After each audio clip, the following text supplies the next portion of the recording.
Auspician este programa. Medical Wellness, un espacio para tu salud, belleza y bienestar. Clínica Pasteur, toda la salud, toda la vida. Depende, un espacio para hablar de salud desde diferentes puntos de vista. Todos los sábados una cita obligada con invitados especiales y una activa participación de la audiencia. Conduce el médico infectólogo Jorge Calderón. Sábados a las 10 por AM 550 y 24/7 Noticias. De la vida nos volvimos a encontrar en nuestro Neuquén y la intención hoy, Silvina, como la introducción decía, es que charlemos de este tema, fundamentalmente que nos expliques a la audiencia por qué es un poquito diferente, cómo se ve la perspectiva de la diabetes desde la pediatría como vos y con los adultos, y que viste que siempre muchos tienden a decir, bueno, un niño es un adulto pequeño. Eso lo aprendimos en la facultad, que no es así, que un niño es su mundo y somos bastante diferentes cuando somos niños y vamos creciendo. Bueno, todo para vos el micrófono. Bueno, hola Jorge, bueno, gracias por esta invitación a compartir esta mañana especial. Bueno, yo trabajo en el Hospital Regional Neuquén, en el sector de diabetes y nutrición infantil. Desde hace muchos años coordino el equipo interdisciplinario de diabetes, que está constituido por un psicólogo, una trabajadora social, una licenciada en nutrición y una enfermera. Así que somos muchos los que trabajamos acompañando a las familias y los niños que tienen diabetes y hace muchos años. La diabetes en la infancia es una enfermedad que no es tan infrecuente. Hay varios tipos de diabetes. Por ahí en adultos suele verse o aparecer más la diabetes tipo 2, asociada a factores genéticos, o sea, antecedentes familiares fuertes y obesidad muchas veces. Si bien en pediatría, con esta gran pandemia, no solo la de COVID, la pandemia de obesidad que estamos viviendo desde hace tantos años, estamos viendo también pacientes, adolescentes, o cerca de la pubertad, que tienen factores de prediabetes o diabetes establecida de tipo 2. Pero más allá de esto, en la infancia, en la niñez y en la adolescencia, lo más frecuente es que esta enfermedad, la diabetes, aparezca como diabetes tipo 1, que es una diabetes que se caracteriza porque el cuerpo deja de producir insulina, ¿sí? Se lesiona la célula que produce la insulina, que es una hormona que tiene que ver con utilizar la energía de los alimentos, que la necesitamos para crecer, para vivir, para estar activos.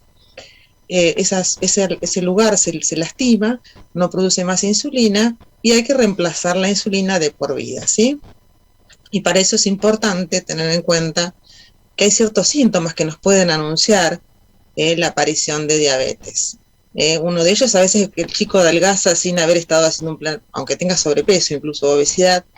Si de repente adelgaza bruscamente, sin una razón especial, sin haber estado haciendo más actividad física, sin cuidarse, ¿sí? Haciendo más pis también, habitualmente hacen más pis, se empiezan a levantar a la noche, a veces incluso se hacen pis encima de tanto pis que hacen, y tienen mucha sed. Estos son los síntomas cuando ya está establecida la diabetes, ¿sí? Porque pasa por diversos periodos, donde un periodo previo a veces puede haber hiperglucemia, o sea, azúcar alta en la sangre, intermitentemente, incluso a veces estar un poquito baja, que es el estadio 2 de la diabetes, donde aparece la disglucemia, que a veces en un análisis común alguien puede detectar que un paciente tiene el azúcar alta en la sangre, entonces se comienzan el seguimiento y los estudios. Nosotros, desde el inicio, cuando aparecen los pacientes con el diagnóstico, lo abordamos desde el equipo, enseñamos a utilizar las herramientas del tratamiento, porque el tratamiento es reemplazar la función perdida, que es administrar la insulina, ¿sí?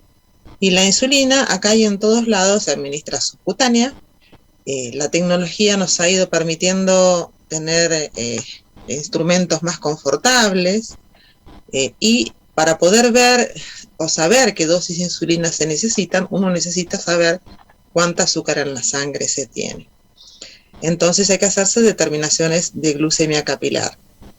También la tecnología nos provee ahora de algunos sistemas de medición de glucosa intersticial, así se llama porque no es pinchazo de la sangre, sino esos sistemas miden la glucosa que está entre las células adiposas, en el intersticio, así se llama, no es directamente en la sangre. El tema es que estos sistemas no son tan perfectos, no son tan exactos, entonces no podemos prescindir de las glucemias capilares todavía, por lo menos en los sistemas que tenemos actualmente en nuestro país. De todas maneras, el monitoreo de azúcar en la sangre de forma intersticial, acá en Argentina tenemos el sistema Flash de Abbott, Triesta y Libre, y los sensores asociados a infusores, son muy útiles para ver la película de la glucemia, decimos. O sea, si uno puede disponer de esos sensores, mejor. De todas maneras, ello no quita que si uno se hace glucemias capilares no pueda llevar a cabo el tratamiento apropiadamente, ¿sí? Lo importante es controlarse, es aprenderse a hacer los controles de glucemia, comer saludablemente, eso es importante. Nuestra nutricionista y nosotros todos trabajamos en conjunto para que la familia tenga un hábito de alimentación saludable, porque eso es todo el misterio en cuanto a la alimentación de la diabetes. El agregar azúcares o comer cosas con muchos azúcares no es bueno para nadie, así que lo que focalizamos mucho es en la alimentación saludable familiar, y a medida que pasa el tiempo, bueno, nuestros pacientitos, la idea es que nuestros pacientes y sus familias se hagan expertos en alimentación, y bueno, aprendan a identificar bien los hidratos de carbono o los componentes de la comida y puedan calcular su dosis de insulina en función de la cantidad de comida o de la comida que van a comer, sobre todo de los hidratos de carbono. Es un proceso que lleva un tiempo, y bueno, cada familia, cada paciente tiene sus tiempos y vamos trabajando con cada uno de ellos. Silvina, ¿cómo, bueno, yo te escuchaba cómo han cambiado las cosas, ¿no? De mi época de residente de pediatría, que sí o sí teníamos que tener una glucemia cada tantas horas, corregir eso, cuando vos decías las nuevas determinaciones, ¿no? Que eso, bueno, mejoran la vida a nuestros pacientitos, ¿no? Sí, en realidad las glucemias capilares tienen que hacerlas. Lo que pasa es que el dispositivo, las lancetas para punzar, las agujitas para administrarse la insulina, son absolutamente diferentes a lo que eran hace 20 años y ni hablar de hace 40 años. O sea, las glucemias capilares las tienen que seguir haciendo, por lo menos 4 antes de las comidas. Lo ideal es hacerse 6 a 10 monitoreos diarios, lo que pasa es que esto es muy difícil. Ahí viene el tema de los sensores y la glucemia intersticial, que te ayudan a ver mucho más el mapa, te amplían esos 4 monitoreos capilares que te puedas hacer, te amplía la mirada del resto, ¿sí?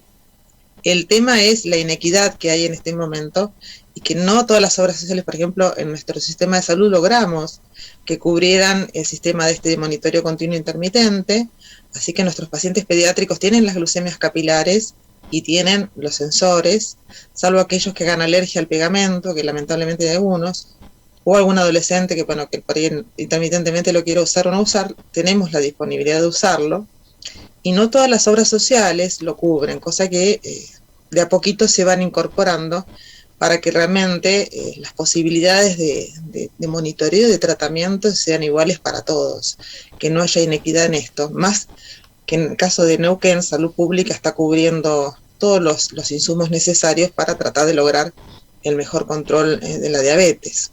Sí, y sabiendo que todo lo que uno invierte en diagnóstico ahorra después en tratamientos e internaciones, ¿no? Es lo que uno siempre insiste, como, es decir, la medicina preventiva es mucho mejor tomar varias muestras en casa y que no llegue un paciente descompensado, ¿no?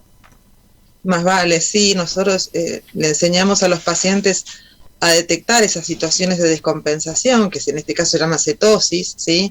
O manejar las hipoglucemias, porque recordemos que nosotros con este sistema de administrar insulina y controlar con las capilares o con el sensor, estamos haciendo desde afuera algo que el cuerpo habitualmente hace solo, estamos reemplazando una función, entonces no es perfecta, y a veces puede pasar que el azúcar que baje demasiado porque nos sobró la insulina que administramos por diferentes circunstancias.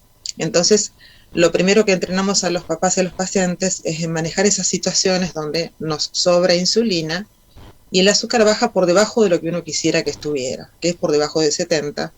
Entonces, paradójicamente, siempre los chicos con diabetes, donde vayan a hacer deportes, a la escuela, a la casa del compañero, al amigo, a donde sea, todas las personas con diabetes e insulina tienen que llevar azúcar para eventualmente, si les baja mucho el azúcar en la sangre, tienen que tomar ese azúcar que está reservada para esas situaciones. Y por otro lado también, a veces el azúcar se escapa por encima de los objetivos que nosotros queremos que tenga, o está enfermo, o se olvidó una dosis de insulina, entonces empieza a estar muy alto. Y en el caso de los que tienen infusor, a veces la oclusión del catéter, no pasa más insulina. Entonces tienen que estar alertas, se entrenan a los papás y a los chicos para que detecten situaciones de descompensación de la diabetes que se llaman cetosis, ¿sí? Hay tiritas para medir la cetonemia en sangre o medir la cetonúria en orina, y la idea es ir entrenándolos. Todo esto se llama educación diabetológica, que en un proceso inicial se aborda de la manera más simple posible, con las herramientas para que puedan manejarse en la casa, y después de a poquito vamos profundizando los temas y aprendiendo a manejar la insulina en el deporte y la alimentación, en las enfermedades intercurrentes, en las situaciones de la vida misma, ¿no? La idea es que a través de la educación, que así lo llamamos, educación diabetológica, los pacientes tengan las herramientas para automanejarse. Los papás y después los chicos, a medida que van siendo más grandes, tengan autonomía para tomar decisiones lo más apropiadamente posibles para ellos. Sí, yo como estamos llegando al final de la primera media hora y vamos a tener que hacer una pausa, yo quisiera que remarcaras, ya lo dijiste, pero detenernos un segundo, ¿qué tiene que un padre, como cualquiera de los, o una madre, como cualquiera de las que están escuchando en este momento, encender las luces de alarma? ¿Qué tiene que llamarles la atención en ese niño que hasta hoy venía desarrollándose bien con la escuela, con las actividades, etcétera, etcétera? Pero ¿qué les tiene que llamar la atención a una mamá que la lleve a la consulta, o a un papá llevar a la consulta a sus hijos? Bien, por un lado, dijimos, si comienza a hacer más pis y a tomar más agua, se levanta a la noche a tomar agua, se hace pis encima, cosa que no se hacía, por más chiquito que sea, si empieza a hacer mucho pis, a veces con los pañales, si son muy chiquitos, se engaña un poco, pero empiezan a descender de peso también. Entonces uno ve que adelgaza de una manera inexplicable, o está muy apático, decaído, aparte del descenso de peso brusco, tiene que llamarles la atención y consultar a su pediatra. Esos son los síntomas más importantes. Algunos chicos hacen mucho pis, toman mucha agua y además comen mucho, pero en los chicos chiquitos a veces incluso llegado a un punto no comen casi nada, y bueno, y se deshidratan mucho, y adelgazan mucho, pierden no solamente grasitas, sino pierden proteínas, se desnutren. Entonces, la alerta es esto. Yo veo que a veces se estilizan los chicos, ¿no? Pero bueno, yo veo que adelgaza, que toma mucha agua, bueno, tengo que pensar que puede tener una diabetes.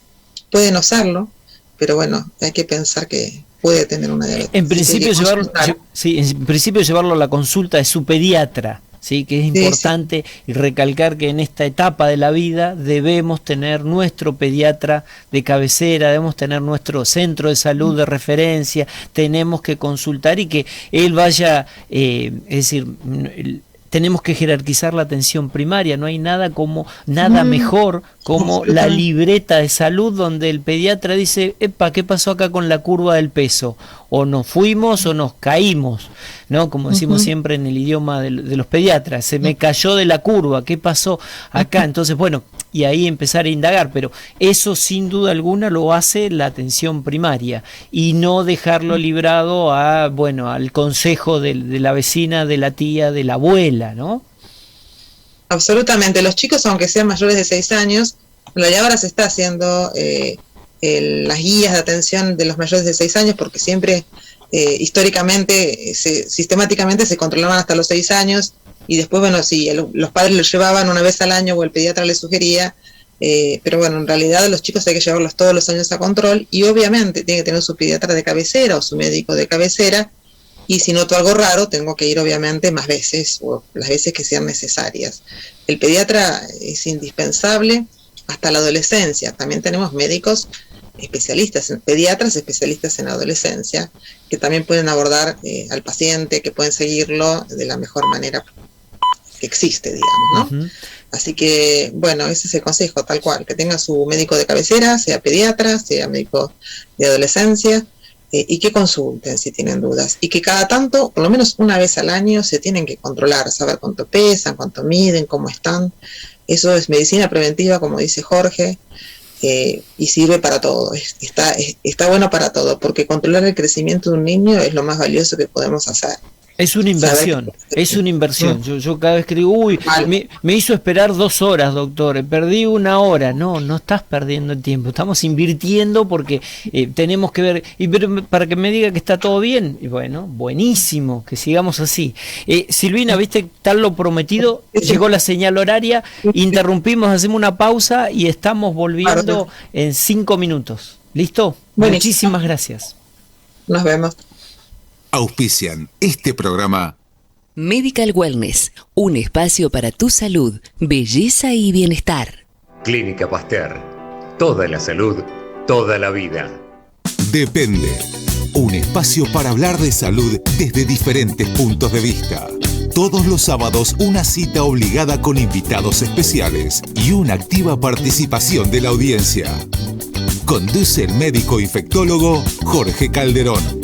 Sábados a las 10 por AM 550 y 24/7 Noticias.